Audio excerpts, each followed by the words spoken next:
Are you feeling lost right now in college football 26? Do you have no idea where to start? This is a pretty new game, and there's some things that worked last year that are not going to apply to this game. So in this video, we're going to be breaking down 5 pro tips to instantly make you better at college football 26. But like I said, we have 5 tips in this video, and I'm going to warn you, if you skip any of them, it could be the reason your opponent has the step ahead of you online. But don't forget to go down below, hit the like button, hit the subscribe button so that you don't miss any future tip videos that I'm going to have. Amazing content all year long. That's all I got, and let's jump right into the video. Alright, so the first tip we're going to break down in this video is going to be having a better user defender. And this is probably the most fundamental skill to defense. It allows you to get way more user alerts, and it allows you to also stop the passing game, whether that's bend but don't break. So that's what we're breaking down here, how you can have a better user.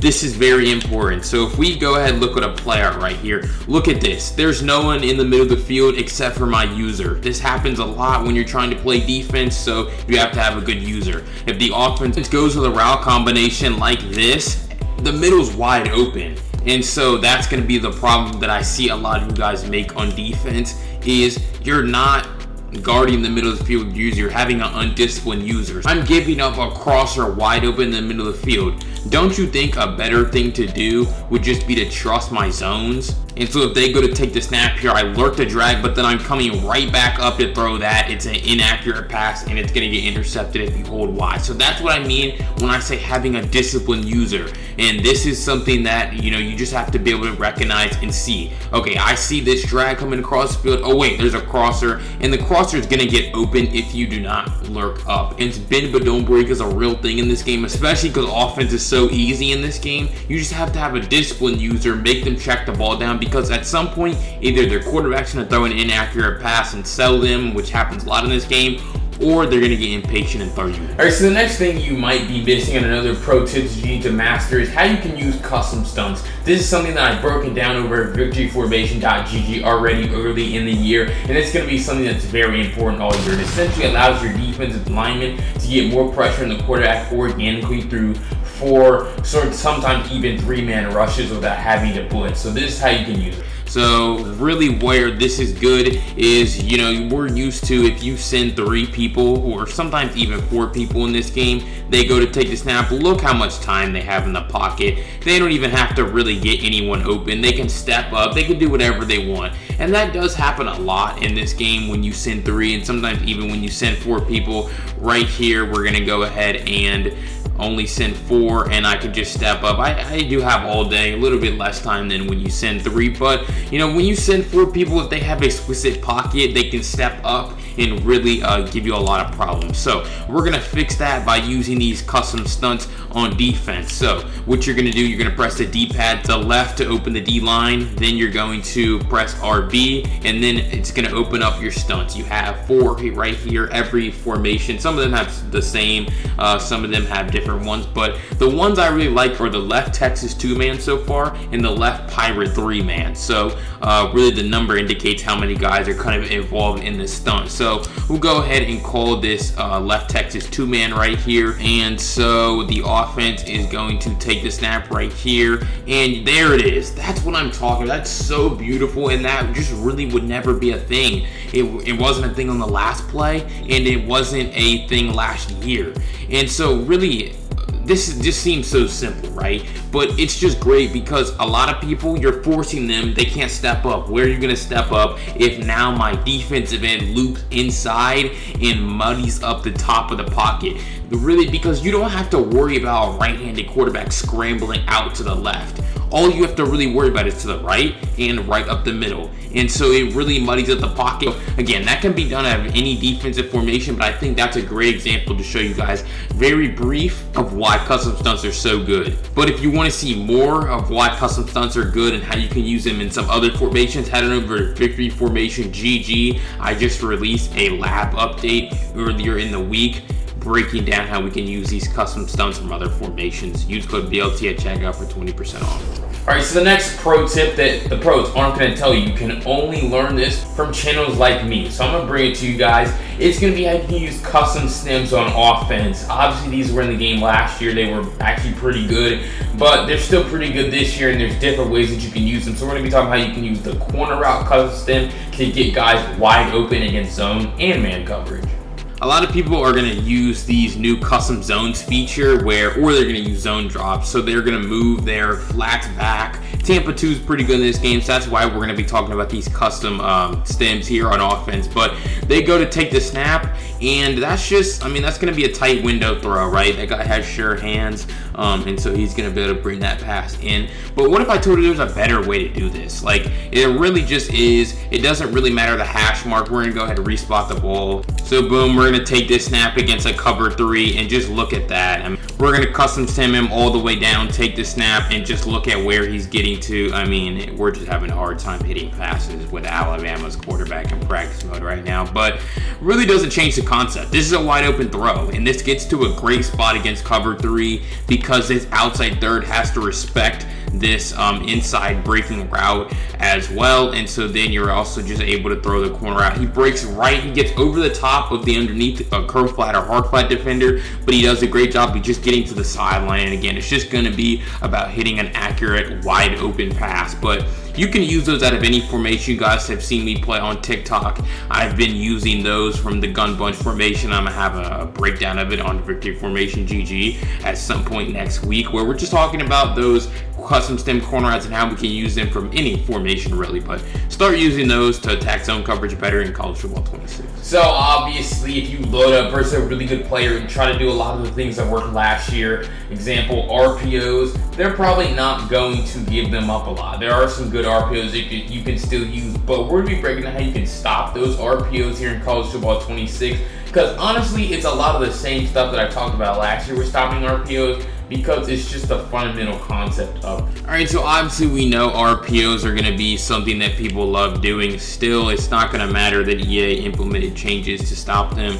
You take this snap with this RPO, and if they don't make any adjustments, I mean, just look at that. Ryan Williams out of there too. But I mean, they're still going to be good. We go ahead and call it again, show that it's not fluke. Wait for that guy to look inside, and then you throw it outside. Like, it's really good, and it's something that people are going to try to use. So how do we go ahead about stopping them? So cover 2, not normally the best against these, but there is a setting in your coaching adjustments called RPO read key, and you want to make sure that that's on conservative. But you know, you shade underneath, you man up the bubble guy. This is going to be how you can stop a lot of these bubbles. And boom, look at that. I mean, it's just easy. The guy doesn't even try to block him. Did I pass commit there? I think, yeah, you have to pass commit to make this good. Just shade underneath, pass commit, and you know, he's going to do a great job of just getting right to it. And yeah, that should be a pick. When you pass commit, it's going to be an interception. It's really simple stopping these RPO bubbles. We go ahead and go to a different RPO right here. RPO bubble is really never going to be that challenging. The real key though is when you have an RPO like this where they have multiple options to go to. So we're going to run the same defense, shade underneath, pass commit, man up the guy who we think they're going to be throwing the RPO to. And you're going to be able to see, boom, that B receiver is guarded perfectly. But on the other side, when they go to throw that tight end flat, it's also guarded. Really the key with this, all right, if you're just not really paying attention to what I'm saying, the key to stopping RPOs is shading underneath so that you have hard flats in the field. So when you want to get in cover 2, have hard flats in the field and pass commit. These guys, they don't look to the run. Now, the run aspect of this is going to be it's going to have to be handled by this linebacker, number 0, middle linebacker, and then your user, number 10. So your user needs to be trying to stop the run and let the other defenders put them in a position to stop the pass. You see this guy's trying to break out here on a flat route. Boom, we have a guy right there. Defensive end's ready.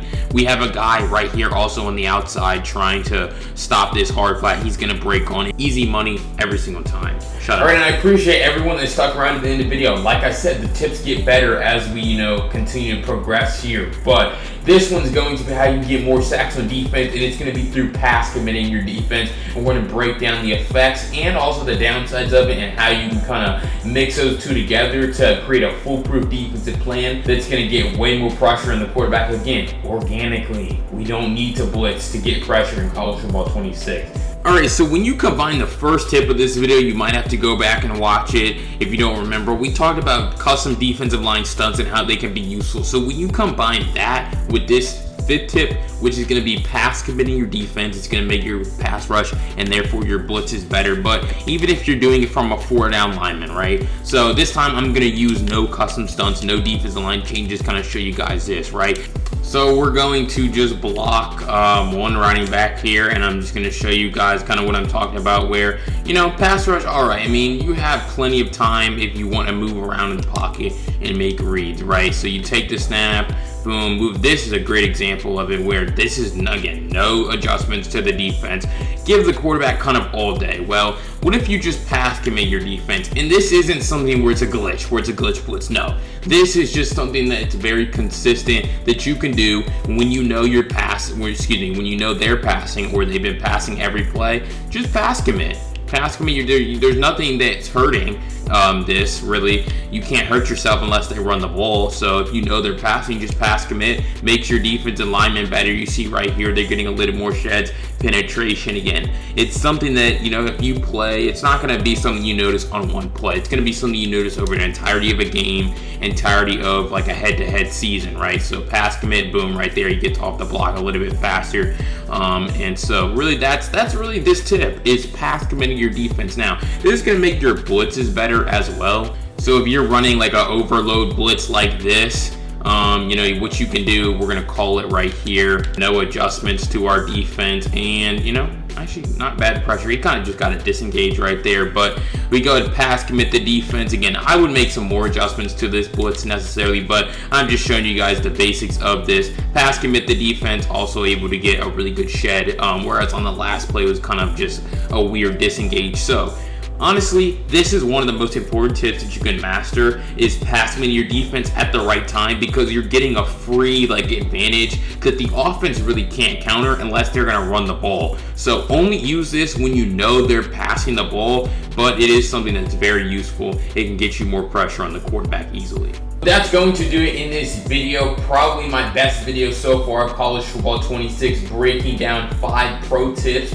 that you can use to get better at the game. Again, this is going to be stuff that really is found in ebooks, but I'm bringing it to you guys for free. It's stuff that doesn't really get talked about, but it's going to drastically improve your game, whether you're a beginner or even someone who's seasoned. You know, there's some different things about 26 versus 25 that we need to start to understand and master. But don't forget to go down below, hit the like button, hit the subscribe button for more content like this. As you guys know, I posted a YouTube short every single day last year for about the first 11 and a half months of the game. So I'm very reliable with content. I post on TikTok, post on Instagram. Go check me out over there, BLTCFB26. But click this video right here if you want to learn how to run my favorite offense right now in college football 26, the UCLA playbook, and dominate in their gun bunch. But I'll see you on the next video. Peace.